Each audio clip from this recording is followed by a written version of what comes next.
નમસ્કાર વિદ્યાર્થી મિત્રો, આપ સૌની યુટ્યુબ ચેનલ ઈ જ્ઞાન મેન્ટરમાં આપનું હાર્દિક સ્વાગત કરું છું. મિત્રો, આજે આપણે ધોરણ 7 અંગ્રેજી વિષયના નવા અભ્યાસક્રમ મુજબના યુનિટ 2 ફેર્સ એન્ડ ફેસ્ટિવલ્સના લેંગ્વેજ ફંક્શન વિભાગની આજે આપણે આ વિડીયોમાં ચર્ચા કરવાના છીએ. વિડીયો શરૂ કરતા પહેલા જો તમે ચેનલ પર નવા હો તો ચેનલને સબસ્ક્રાઇબ કરજો અને બાજુમાં રહેલ બેલ આઇકનને પ્રેસ કરજો કે જેથી કરીને મારા નવા આવનારા વિડીયોનું નોટિફિકેશન આપના સુધી પહોંચતું રહે. તો જોઈએ મિત્રો આજનો વિડીયો. અહીંયા વિદ્યાર્થી મિત્રો લેંગ્વેજ ફંક્શન વિભાગના વિભાગ એમાં આપણને સૂચના આપેલી છે. રીડ ધ સેન્ટેન્સીસ એટલે કે નીચે આપણને જેટલા વાક્યો આપેલા છે એનું વાંચન કરો. પહેલું વાક્ય છે a bird can fly an elephant can not fly એટલે કે પક્ષી ઉડી શકે છે જ્યારે હાથી ઉડી શકતો નથી. અહીંયા વિદ્યાર્થી મિત્રો કેન શબ્દ વાપરવામાં આવેલો છે જેને હેલ્પિંગ વર્બ તરીકે ઓળખવામાં આવે છે. વિદ્યાર્થી મિત્રો, જ્યારે કોઈ પણ વ્યક્તિ કંઈ પણ કરી શકવા માટે સક્ષમ હોય ત્યારે કેનનો ઉપયોગ કરવામાં આવે છે. જો વિદ્યાર્થી મિત્રો તમારે આના ઉપર એક અલગ જ જો વિડીયો જોઈતો હોય તો તમે મને આ વિડીયોના કોમેન્ટ બોક્સમાં લખીને જણાવજો કે જેથી કરીને હું આ જે મોડેલ ઓક્ઝિલરી છે એના ઉપર આખો એક સરસ મજાનો વિડીયો લઈને આવીશ. બીજું વાક્ય છે parents must take care of their children. They must not let them go alone એટલે કે માતા પિતાએ તેમના બાળકોની કાળજી લેવી જ જોઈએ અને તેમને એકલા મૂકવા જોઈએ નહીં. અહીંયા વિદ્યાર્થી મિત્રો ફરી એકવાર અહીંયા હેલ્પિંગ વર્બ એટલે કે મસ્ટનો ઉપયોગ કરવામાં આવ્યો છે. જ્યારે કોઈ પણ વસ્તુ આપણને ભારપૂર્વક કહેવામાં આવ્યું હોય ત્યારે મસ્ટનો ઉપયોગ કરવામાં આવે છે. ત્રીજું વાક્ય છે students should read books but they should not spend too much time on social media એટલે કે વિદ્યાર્થીઓએ પુસ્તકો વાંચવા જોઈએ પરંતુ તેમણે સોશિયલ મીડિયામાં વધુ પડતો સમય પસાર કરવો જોઈએ નહીં. તો અહીંયા વિદ્યાર્થી મિત્રો સ્પેન્ડ અહીંયા સ્પેલિંગ છે જે મિસ્ટેક છે અને અહીંયા પણ ઓન આવવું જોઈએ તો એ પણ અહીંયા મિસ્ટેક છે. તો શુડનો ઉપયોગ આપણે કોઈને સલાહ અથવા તો સૂચન આપવાનું હોય ત્યારે એનો ઉપયોગ કરવામાં આવે છે. ચોથા નંબરનું વાક્ય છે Ratan could go to the fair. He could not enjoy the scary rides એટલે કે રતન જે છે એ મેળામાં જઈ શક્યો હોત અને તે મેળામાં જઈ અને આ જે સ્કેરી જે રાઇડ્સ છે એ રાઇડનો આનંદ લઈ શક્યો નહીં. એટલે અહીંયા ફરી એકવાર કુડનો જે ઉપયોગ છે એ પોતાની જે શક્તિ છે બતાવવા માટે થાય છે પરંતુ કુડ જે છે એ ભૂતકાળમાં વપરાય છે જ્યારે કેન જે છે એ વર્તમાન કાળમાં એનો ઉપયોગ થાય છે.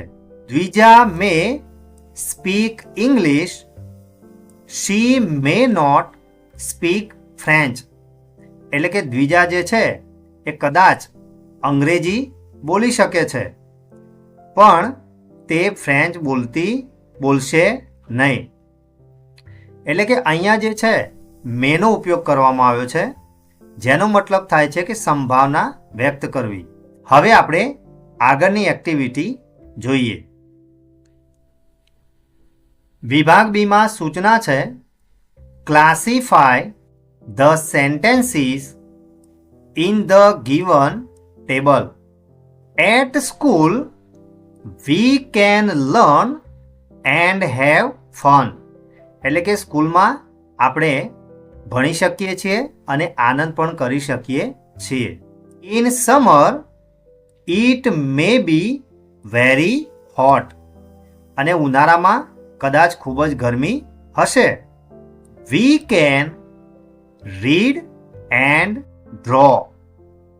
એટલે કે આપણે વાંચી અને દોરી શકીશું, એટલે કે ચિત્રો પણ દોરી શકીશું. We can play with our friends. એટલે કે આપણે આપણા મિત્રોની સાથે રમી શકીશું. At school we should listen carefully. એટલે કે આપણે સ્કૂલમાં ધ્યાનથી સાંભળવું જોઈએ. We should be kind to our friends. એટલે કે આપણે આપણા મિત્રો પ્રત્યે ઉદાર બનવું જોઈએ. We should keep our things neat. એટલે કે આપણે આપણી જે વસ્તુઓ છે એને ચોખ્ખી રાખવી જોઈએ. We must walk on the footpath and cross at the zebra crossing. એટલે કે આપણે હંમેશા ફૂટપાથની ઉપર જ ચાલવું જોઈએ અને જ્યારે આપણે રસ્તો ઓળંગવો હોય ત્યારે હંમેશા ઝેબ્રા ક્રોસિંગનો ઉપયોગ કરવો જોઈએ. The weather may change every day. અને જે આ હવામાન છે એ દરરોજ બદલાય છે. When the signal is red we must stop. એટલે કે જ્યારે રસ્તા ઉપર આપણે જતા હોઈએ વાહન લઈને અને જો સિગ્નલ રેડ હોય તો આપણે હંમેશા થોભવું જોઈએ. Before crossing we must look left and right. એટલે કે જ્યારે આપણે ક્રોસિંગ કરતા હોઈએ એના પહેલાં આપણે ડાબી અને જમણી બાજુ ફરજિયાત જોવું જોઈએ. To stay safe we must be careful at all time. એટલે કે આપણે જો સેફ રહેવું હોય તો આપણે હંમેશા સાવચેત રહેવું જોઈએ.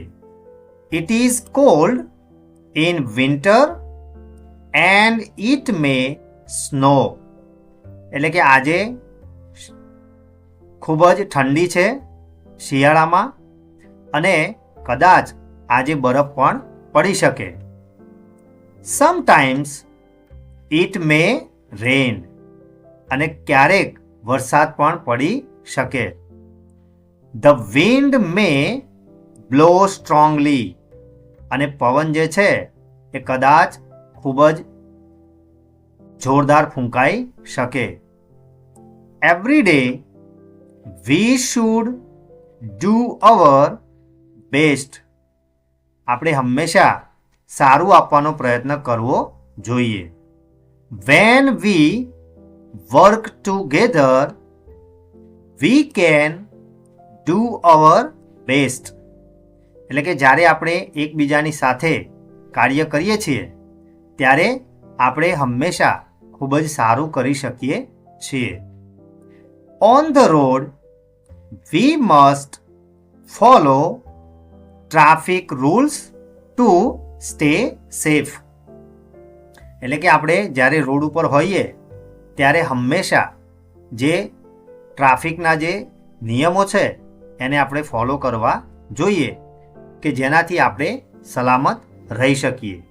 હવે વિદ્યાર્થી મિત્રો, આ જે આપણને વાક્યો આપેલા હતા એ વાક્યોનો આપણે અભ્યાસ કર્યો અને હવે આપણે આ જે વાક્યો છે એને નીચે જે ટેબલ આપેલું છે એમાં આપણે એનું વિભાજન કરવાનું છે.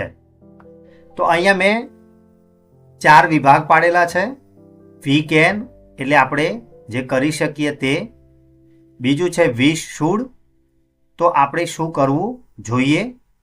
વી મસ્ટ એટલે આપણે કરવું પડશે અને વી મે એટલે આપણે કદાચ કરી શકીશું. તો આ 4 વિભાગમાં ઉપર આપણે જે વાક્યોની ચર્ચા કરી એ અહીંયા આપણે લખવાના છીએ. તો સૌથી પહેલાં લખ્યું છે at school we can learn and have fun. At school we should listen carefully. We must walk on the footpath and cross at the zebra crossing. In summer, it may be very hot. We can read and draw. We should be kind to our friends. When the signal is red, we must stop. The weather may change every day. We can play with our friends. We should keep our things neat. Before crossing, we must look left and right. It is cold in winter and it may snow. When we work together, we can do our best. Every day, we should do our best. To stay safe, we must be careful at all times. Sometimes it may rain. On the road, we must follow traffic rules to stay safe. અને છેલ્લું વાક્ય છે The wind may blow strongly. તો અહીંયા આ રીતે વિદ્યાર્થી મિત્રો મેં તમારી સરળતા માટે 4 પ્રકારના જે ઓપ્શન આપણને આપેલા હતા એ પ્રમાણે ટેબલ બનાવી અને વાક્યોનું વિભાજન કરેલું છે. હવે આપણે આગળની એક્ટિવિટી જોઈએ. અહીંયા આગળ આપણને વિભાગ સીમાં આપેલું છે choose the most appropriate options for the given situations. અહીંયા આપણને કેટલાક જે પ્રશ્નો આપેલા છે એની નીચે આપણને ઓપ્શન આપેલા છે. તો કેવા પ્રકારની પરિસ્થિતિ હોય તો આપણે કેવા પ્રકારના પ્રશ્નો અથવા તો વાક્યો કહી અને આપણે એ વર્ણવી શકીએ છીએ એ આપણે અહીંયા લખવાનું છે. તો અહીંયા પહેલું વાક્ય છે you are very thirsty in the class. એટલે કે તમને વર્ગખંડમાં ખૂબ જ તરસ લાગી છે. What will you say to the teacher. એટલે કે તમે તમારા શિક્ષકને શું કહેશો. તો અહીંયા જે ઓપ્શન આપેલા છે મે આઈ ડ્રિંક વોટર, બીમાં છે શુડ આઈ ડ્રિંક વોટર, સીમાં છે મસ્ટ આઈ ડ્રિંક વોટર કે પછી D would I drink water. તો વિદ્યાર્થી મિત્રો આમાં જે સાચો ઓપ્શન આવશે એ આવશે મે આઈ ડ્રિંક વોટર. કારણ કે વિદ્યાર્થી મિત્રો જ્યારે આપણા કરતાં કોઈ વ્યક્તિ મોટા હોય ત્યારે આપણે એમની પાસેથી પરવાનગી લેવાની હોય છે અને જ્યારે પરવાનગી મેળવવાની હોય ત્યારે હંમેશા મેનો ઉપયોગ કરવામાં આવે છે. બીજો પ્રશ્ન છે યોર ફ્રેન્ડ લુક્સ સેડ. તમારો મિત્ર તમને ઉદાસ દેખાય છે. What is the best advice. તમે એને સૌથી સારામાં સારી શું સલાહ આપશો. ઓપ્શન છે યુ મે ક્રાય, બીમાં છે you should talk to me, સીમાં છે યુ મસ્ટ લાફ અને ડીમાં છે યુ કેન બી અલોન. તો અહીંયા સલાહ આપવાની વાત છે તમારા મિત્રને. તો સાચો ઓપ્શન આપીશું યુ મસ્ટ લાફ. એટલે કે ભલે તું ઉદાસ છે પણ ખરેખર તારે હસવું જ પડશે. ત્રીજો પ્રશ્ન છે you want to ask your friend to give બોલ, વોટ વિલ યુ સે. તમે તમારા મિત્રને દડો આપવા માટે કહેવું છે તો તમે એને શું કહેશો. ઓપ્શન છે must you pass the ball, બીમાં છે can you pass the ball please, સીમાં છે વુડ યુ પાસ ધ બોલ અને ડીમાં છે શુડ યુ પાસ ધ બોલ? તો સાચો ઓપ્શન આવશે વુડ યુ પાસ ધ બોલ, એટલે કે શું મહેરબાની કરી અને તું આ જે દડો છે એ પાસ કરીશ, એટલે કે તું મને પાછો આપીશ? વિદ્યાર્થી મિત્રો, વુડનો ઉપયોગ છે કે જ્યારે તમારે વિનમ્રતાથી તમારે રિક્વેસ્ટ કરવી હોય ત્યારે વુડનો ઉપયોગ કરવામાં આવે છે. ચોથો નંબર છે the traffic light is red. Traffic light red છે એટલે કે લાલ છે. What is the rule?